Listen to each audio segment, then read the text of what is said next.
Hello friends, welcome back. O level complete करने की series में आगे हम आपके लिए लाए हैं वीडियो, जिसमें हम प्रोवाइड कर रहे हैं वापस एक और मॉडल पेपर। इसके पहले हम एक मॉडल पेपर दे रहे हैं, ये दूसरा मॉडल पेपर है M1R5 का, यानी IT tool and network basis का। सिंपल सा सिस्टम है। अगर आपको बेहतर तैयारी करनी है तो कंटिन्यूटी रखनी होगी पढ़ाई पे, और मिनिमम आप 8 से 10 ऐसे पेपर आप सॉल्व करते हैं तो भी आपका प्रिपरेशन अच्छा हो जाएगा पेपर के लिए। ये सारे क्वेश्चंस ऐसे हैं, जितने भी आपको बताए जा रहे हैं, प्रोवाइड किए जा रहे हैं पेपर्स के माध्यम से, मॉडल पेपर के माध्यम से, वो सारे के सारे क्वेश्चंस किसी न किसी ओ लेवल एग्ज़ाम में पूछे गए हैं, पिछले एग्ज़ाम में पूछे गए हैं, और हम वेरी इंपॉर्टेंट्स उनमें से कलेक्ट करके आपको प्रोवाइड कर रहे हैं। ठीक है, तो आज के इस पेपर का पहला क्वेश्चन है, निम्नलिखित में से कौन सी एक नॉन वोलेटाइल मेमोरी है। वैसे तो ज़्यादातर क्वेश्चन ऐसे होते हैं जो हमें आ रहे होते हैं, सरल क्वेश्चन ही आते हैं। रेयर केसेस में कभी कभी ऐसे क्वेश्चन मिलते हैं, यदि आप पढ़ नहीं रहे होते हैं तो ही ऐसे प्रॉब्लम होती है कि क्वेश्चन से ना आए, वरना बहुत ज़्यादा हार्ड पेपर नहीं आते हैं। ठीक है, तो इसका आंसर हो जाएगा नॉर्मली रीड ओनली मेमोरी, सभी को पता होगा। ठीक है, अगला क्वेश्चन है MIDI का अर्थ है, ये फुल फॉर्म इसका पूछा जा रहा है MIDI। तो MIDI का फुल फॉर्म होता है म्यूजिकल इंस्ट्रूमेंट डिजिटल इंटरफेस। ये एक फाइल फॉर्मेट है ऑडियो का, म्यूजिकल इंस्ट्रूमेंट डिजिटल इंटरफेस। अगला क्वेश्चन है, इंटरनेशनल पेमेंट ट्रांसफ़र किसके द्वारा होता है। देखिए, ऐसे क्वेश्चन तो अभी तक नहीं आते थे, लेकिन अभी आ सकते हैं जब नया सिलेबस लागू हुआ है। इसमें इंटरनेशनल पेमेंट ट्रांसफ़र स्विफ्ट के माध्यम से होता है। ठीक है, अभी बहुत जगह PM केयर फंड में जो है डोनेशन हो रहे हैं, उस पर आप देखे होंगे, उसमें इंटरनेशनल कोड भी दिया गया है, इंटरनेशनल स्विफ्ट कोड दिया रहता है। तो स्विफ्ट कोड के माध्यम से हम इंटरनेशनल ट्रांसफ़र करते हैं पेमेंट्स को। ठीक है, अगला क्वेश्चन है, सभी वर्ड दस्तावेज के लिए डिफ़ॉल्ट फाइल एक्सटेंशन क्या है। फाइल एक्सटेंशन नेम के साथ साथ और भी क्वेश्चन आता है कि फाइल एक्सटेंशन नेम किसको किसको अलग करता है। तो फाइल एक्सटेंशन नेम हमेशा डॉट के बाद लिखा होता है, यानी file name dot file extension name.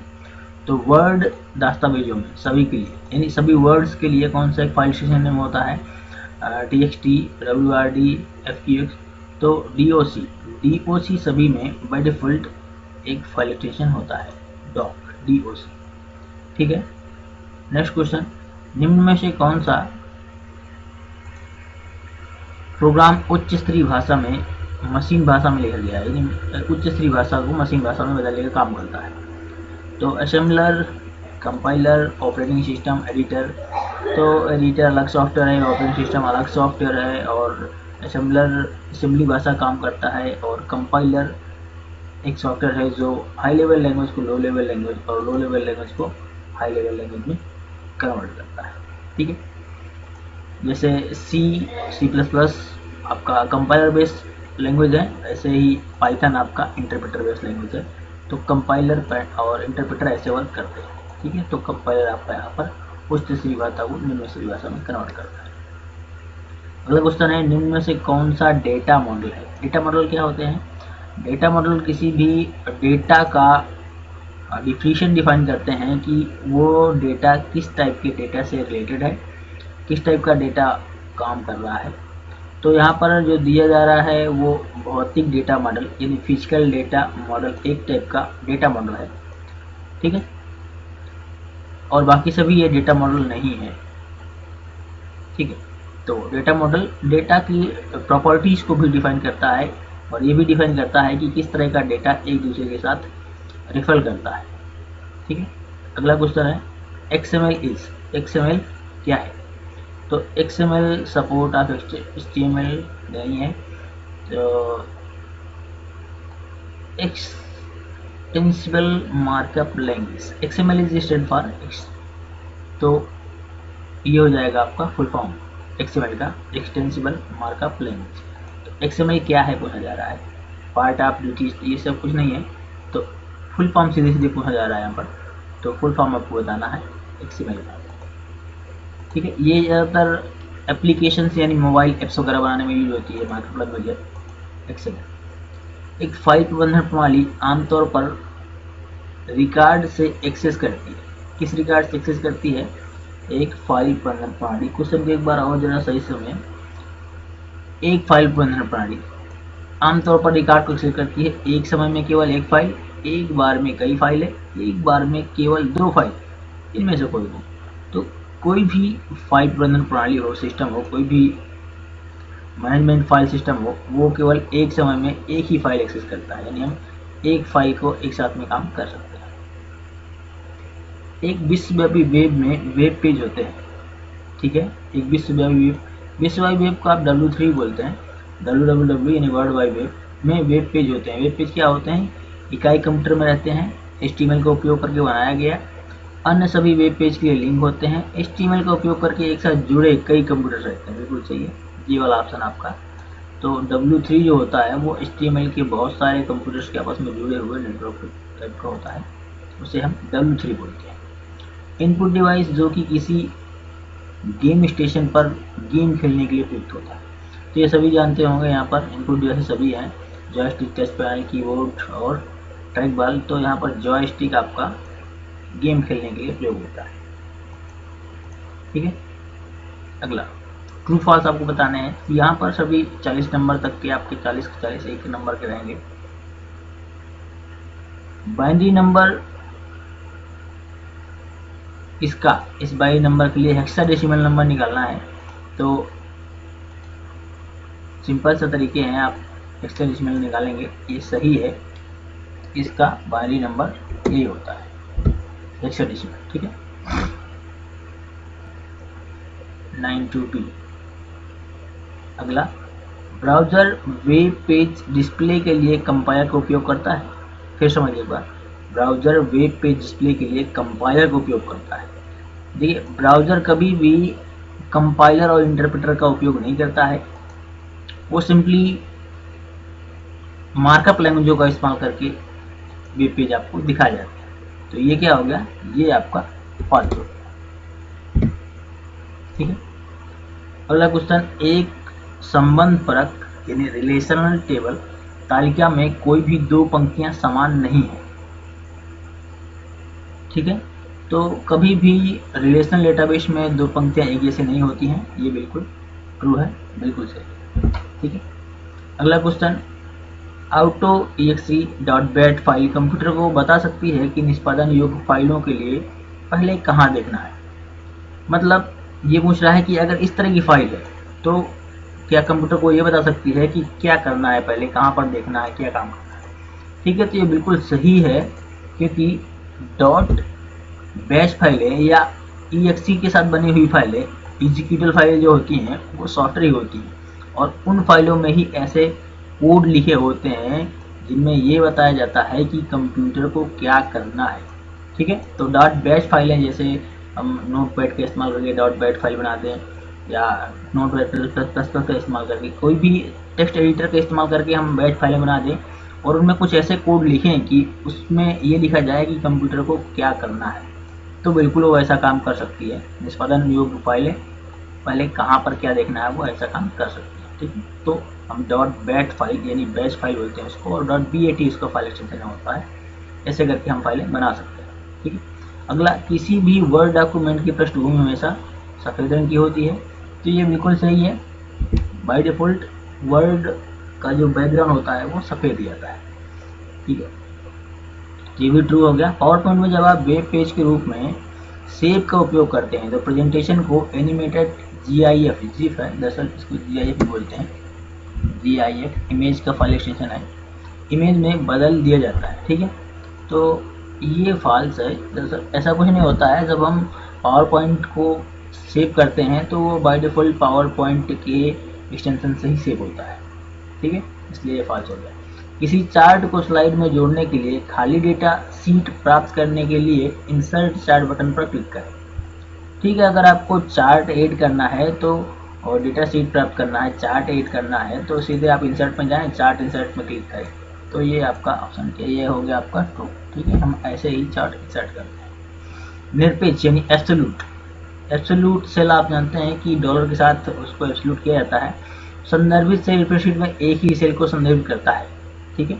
तो डॉलर के साथ लिखे हुए जितने भी सेल होते हैं वो एब्सोल्यूट सेल कहे जाते हैं, ठीक है। और ऐसा स्प्रेडशीट में एक ही सेल, बिल्कुल डॉलर के साथ हम अगर लिखें या रिलेशन में लिखें या फिर हम एब्सोल्यूट करके लिखें तो दोनों एक ही सेल का एड्रेस कहा जाएगा, ठीक है। तो दोनों एक ही सेल होंगे, चाहे हम एब्सोल्यूट करके लिखें या फिर संदर्भित यानी रिलेशनशिप में लिखें, तो दोनों एक ही सेल बताया जाएगा, बिल्कुल सही है।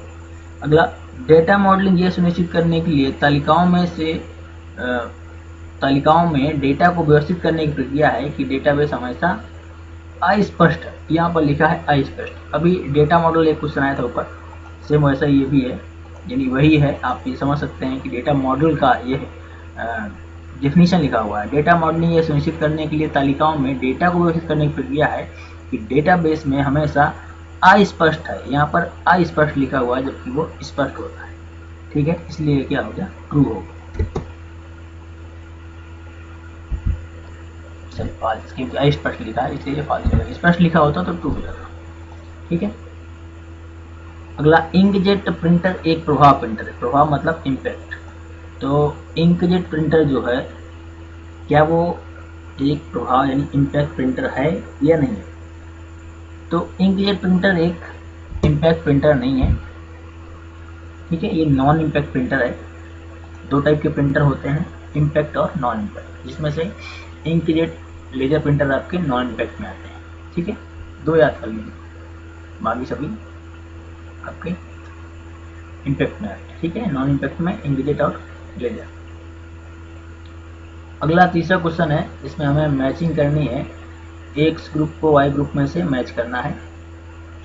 तो देखते हैं, पहला क्वेश्चन है RDBMS। RDBMS क्या है? Relational database management system. अब यहाँ पर हम देखते हैं कि इससे कौन सा मैच कर रहा है, ठीक है। तो यहाँ पर आ रहा है रिलेशनल डेटाबेस, तो RD का मतलब होता है रिलेशनल डेटाबेस और BMS का मतलब मैनेजमेंट सिस्टम, ठीक है, रिलेशनल डेटाबेस मैनेजमेंट सिस्टम। तो इसका आंसर हो गया हमारा E, ठीक है। अगला है इंडियन ISP। ISP मतलब होता है इंटरनेट सर्विस प्रोवाइडर, जो कुछ पैसे लेके आपको इंटरनेट की सर्विस प्रोवाइड करते हैं, जैसे एयरटेल, जियो, वोडाफोन, कोई भी। तो यहाँ पर भी ऐसा कोई एक लिखा होगा, यहाँ पर यह लिखा होगा पहले ही BSNL, ये होता है दरअसल विदेश संचार निगम लिमिटेड। तो ये आपका एक ISP है, ठीक है। अगला क्वेश्चन है, copyright are protected by. Copyrights किसके साथ प्रोटेक्ट होते हैं, ठीक है। तो यहाँ पर कोई ऑप्शन होगा इस तरह का, तो कॉपीराइट प्रोटेक्टेड होते हैं, इंक्रिप्शन आते हैं, फिर नहीं है। अगला ये है पेटेंट लॉ, ठीक है। ये जो आपके कॉपीराइट और इश्यूज होते हैं वो पेटेंट लॉ के अंतर्गत आते हैं, इसलिए इसका सही ऑप्शन होगा L, पेटेंट लॉ, ठीक है। अब बिल्कुल पढ़ के आप करेंगे, आसानी से समझ में आएगा, बहुत ज़्यादा हार्ड पेपर नहीं होता है, ठीक है। अगला क्वेश्चन है डिजिटल सिग्नेचर। तो डिजिटल सिग्नेचर यहाँ पर क्या है? डिजिटल सिग्नेचर से मैच करता हुआ ये है यहाँ पर इंक्रिप्शन एंड ऑथेंटिकेशन। तो डिजिटल सिग्नेचर हम इसीलिए यूज करते हैं ऑथेंटिकेशन के लिए और क्या है, इंक्रिप्शन के लिए, ठीक। सिक्योरिटी भी रहेगी और ऑथेंटिकेशन भी होगा। तो इसका आंसर हो गया आपका के, ठीक है। अगला जॉयस्टिक। जॉयस्टिक क्या है? गेम खेलने में काम आता है और इनपुट डिवाइस भी है। तो यहाँ पर कोई ऑप्शन ऐसा होगा, ये है हमारे पास इनपुट डिवाइस, ठीक है। तो इसका आंसर हो गया बी, जॉयस्टिक। अगला ASCII, ये क्या है? American standard code for information interchange. ASCII code information को इंटरचेंज करने का एक कोड है, इससे कोई रिलेटेड यहाँ पर लिखा होगा। स्टैंडर्ड अल्फा न्यूमेरिक कोड ये है, ठीक है। तो ये क्या अल्फा न्यूमेरिक कोड है, ASCII कोड, इसका आंसर हो जाएगा आपका डी, ठीक है। रूलर दरअसल ऊपर ही आता है, तो यहाँ पर इससे रिलेटेड कोई ऑप्शन होगा MS वर्ड पेज फॉर्मेट, ठीक है। तो पेज फॉर्मेटिंग के लिए रूलर का यूज किया जाता है, जैसे हम कहाँ से कहाँ पेज को ब्रेक करने वाले हैं या पेज ब्रेक देने वाले हैं या कहाँ से कहाँ में करना है पेज को, तो पेज को क्लियर करने के लिए हम यूज करते हैं, ठीक है, रूलर का। तो इसका आंसर हो जाएगा आपका सी। अगला पाई क्या है, ये तो जानते होंगे, चार्ट है एक टाइप का, तो यहाँ पर कोई ऑप्शन होगा ये आपका पाई, ठीक है, इसका आंसर हो गया आपका आई। और इंकजेट, ये तो प्रिंटर है, आपको पता होगा, यहाँ पर कोई ऑप्शन होगा ऐसे, ए टाइप ऑफ प्रिंटर ये है, तो इसका आपका आंसर हो गया एच, ठीक है। बहुत इजी से क्वेश्चन आते हैं, आप बिल्कुल बिना हेडक के पढ़ें और आराम से कर सकते हैं। ईमेल एड्रेस मस्ट है, ईमेल एड्रेस में क्या होता है, मतलब जरूरी क्या होता है, मस्ट है। यहाँ पर कोई ये देखिए, ईमेल एड्रेस में @ ये चिन्ह जरूर होता है, ठीक है, तो इसका आंसर हो गया आपका जे, ठीक है। तो इस तरह से ये हमारा क्वेश्चन, तीसरा वाला क्वेश्चन भी पूरा हो गया। ऐसे ही क्वेश्चन आते हैं, ठीक है, आप कंप्लीट करते रहेंगे तो बेशक आपको बहुत सारे क्वेश्चन तैयार हो जाएंगे, प्रिपेयर हो जाएंगे, जो आपको पेपर में बिल्कुल आसान रहेगा, ठीक है। अगला क्वेश्चन है चौथा। अब हमें फिलिंग ब्लैंक फिल करना है, यहाँ पर देख करके इसको और यहाँ पर फिल करना है कि पहला क्वेश्चन है, दुनिया के अधिकांश लेखन प्रणालियों में व्यक्त पाठ के प्रतिनिधित्व और हेडिंग के लिए एक मानक है, ठीक। तो देखिए अभी हमने पढ़ा है कि ASCII कोड जो है क्या है, वो लेखन प्रणाली है ना, इंटरचेंज, इंफॉर्मेशन को इंटरचेंज करने का काम करता है। तो इसका आंसर हो जाएगा आपका ए नंबर, ASCII कोड। और भी कोड होते हैं, ASCII कोड, यूनिकोड ना, यहाँ पर लेकिन ये ASCII ही लिखा हुआ है, दूसरा किसी कोड, ये यूनिकोड लिखा हुआ है यहाँ पर भी, लेकिन अधिकांश लेखन में ज़्यादातर प्रयोग होता है क्या है, अधिकांश लेखन में। तो ज़्यादातर हम ASCII कोड का ही यूज देखें बहुत बार, तो इसका आंसर अधिकांश, ज़्यादातर ASCII कोड, ठीक है। अगला IRC क्या है, internet relay chat. IRC client machine के लिए सॉफ्टवेयर की जरूरत होती है, यानी क्लाइंट मशीन के लिए किस टाइप के सॉफ्टवेयर की जरूरत होती है। तो क्लाइंट मशीन मतलब जैसे हम लोग अपना मोबाइल यूज करते हैं तो वो क्लाइंट मशीन हो गया, या हम अपना पर्सनल PC यूज करें वो क्लाइंट मशीन हो गई। तो IRC इंटरनेट रिले चैट, यानी चैट टाइप करने के लिए हमें किस टाइप के सॉफ्टवेयर की जरूरत पड़ती है। तो यहाँ पर ये ऑप्शन है आपके पास, मैसेंजर टाइप की ऑप्शन की जरूरत पड़ती है, तो इसका आंसर हो गया आपका टी। अगला टाइम्स न्यू रोमन, एक क्या है, ये टाइम्स न्यू रोमन एक फॉन्ट है, तो यहाँ पर कहीं लिखा होगा फॉन्ट, ये बी नंबर आपका इसका आंसर हो गया फॉन्ट, ठीक है। अगला मेनू का उपयोग टेक्स्ट को वर्ड फाइल में टेबल में बदलने के लिए किया जाता है, किस मेनू। अब टेबल मेनू ही होता है वर्ड में, तो यहाँ पर कहीं लिखा होगा टेबल, ये टेबल लिखा हुआ है आपका, तो इसका आंसर हो जाएगा के नंबर, टेबल मेनू, ठीक है। टेबल मेनू अलग से ही होता है वर्ड में। आगे उपयोगिता कंप्यूटर की गति में सुधार करती है, किसकी उपयोगिता कंप्यूटर की गति में सुधार करती है, किसकी उपयोगिता। तो देखिए डिस्क क्लीनअप, यहाँ पे ऑप्शन है, डिस्क क्लीनअप करने पे क्या है, स्पीड आपके कंप्यूटर की बूस्ट होती है। तो डिस्क क्लीनअप करने पे क्या होता है, आपकी कंप्यूटर की गति में सुधार होता है, ठीक है। इसका आंसर हो जाएगा R, disk cleanup. Regular disk cleanup आपको करते रहना चाहिए PC में, अगर आपको बेहतर स्पीड चाहिए आपकी PC की लगातार, ठीक है। अगला एक प्रस्तुति में एक इलेक्ट्रॉनिक पेज है, ठीक, एक प्रस्तुति स्लाइड्स में, स्लाइड में ही होता है इलेक्ट्रॉनिक पेज ना, ई स्लाइड में, ये प्रस्तुति मतलब प्रेजेंटेशन में एक इलेक्ट्रॉनिक पेज है, तो एक स्लाइड ही होता है प्रेजेंटेशन में एक इलेक्ट्रॉनिक पेज, यानी इलेक्ट्रॉनिक पेज को ई स्लाइड या एक स्लाइड बोलते हैं। यहाँ पर कहीं होगा आपके पास ऑप्शन स्लाइड या ई स्लाइड, कुछ लिखा हुआ, ये लिखा हुआ है आई नंबर पे स्लाइड, तो इसका ऑप्शन हो जाएगा स्लाइड, ठीक है। अगला क्वेश्चन, का उपयोग MS एक्सेल में कुल पंक्तियां या स्तंभों के लिए किया जाता है, यानी किसका उपयोग MS वर्ड में, MS एक्सेल में टोटल करने के लिए, सम करने के लिए ना, तो टोटल सम हो गया, इसी से आंसर समझ में आ जाता है, ऑटो सम ना, तो ऑटो सम का उपयोग करते हैं एक्सेल में, ये फॉर्मूला है ऑटो सम, ठीक है, जी नंबर। ऐसे बहुत सारे फार्मूले पूछे जा सकते हैं, इस सब के लिए हमने और भी वीडियो बना के दिए हुए हैं, उसमें PDF पड़ी है पूरी बुक्स की, उसको भी आप पढ़ लें टाइम निकाल के, तो बहुत सारे क्वेश्चन आपको ऐसे ही क्लियर हो जाएंगे। अगला है नेट बीम्स और इक्लिप्स उपकरण है। देखिए ये स्पेशल उपकरण है जो वेब ऑथरिंग के लिए इस्तेमाल होते हैं। हम आपको बताते हैं वेब ऑथरिंग के लिए इस्तेमाल होते हैं ये टूल्स। तो ये आपको कुछ इस तरह के क्वेश्चन याद रखने पड़ेंगे। तो वेब ऑथरिंग के लिए नेट बीम्स और इक्लिप्स जैसे सॉफ्टवेयर यूज होते हैं, उपकरण यूज होते हैं। ठीक है, तो इसका आंसर आपको हो जाएगा एस। अगला है 4.9 में फाइलों के साथ साथ उप फोल्डर भी होते हैं, यानी किस में फाइलों के साथ साथ उप फोल्डर भी होते हैं।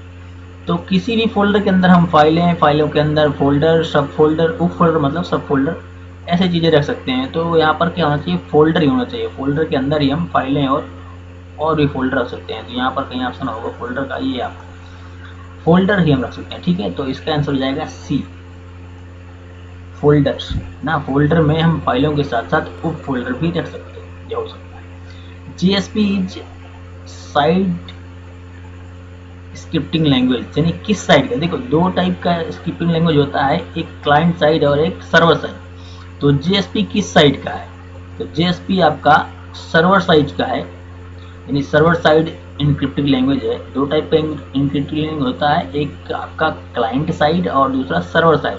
तो यहाँ पर आ रहा है सर्वर, तो इसका आंसर हो जाएगा P number, server side. Server side encrypting language वे होते हैं जो सर्वर की तरफ से वर्क करते हैं, और क्लाइंट साइड इनक्रिप्टेड लैंग्वेज वे होती हैं जो क्लाइंट की साइड से काम करती है। जैसे HTML हो गया आपका, जावा स्क्रिप्ट हो गया आपका, CSS हो गया, ये क्लाइंट साइड इनक्रिप्टेड लैंग्वेज है। जबकि PHP, MySQL, jQuery, ये आपके सर्वर साइड इनक्रिप्टेड लैंग्वेज है। ठीक है, तो JSP मीन्स क्या है, JSP है आपका जावा सर्वर पेज। ठीक है, JSP मतलब है जावा सर्वर पेज।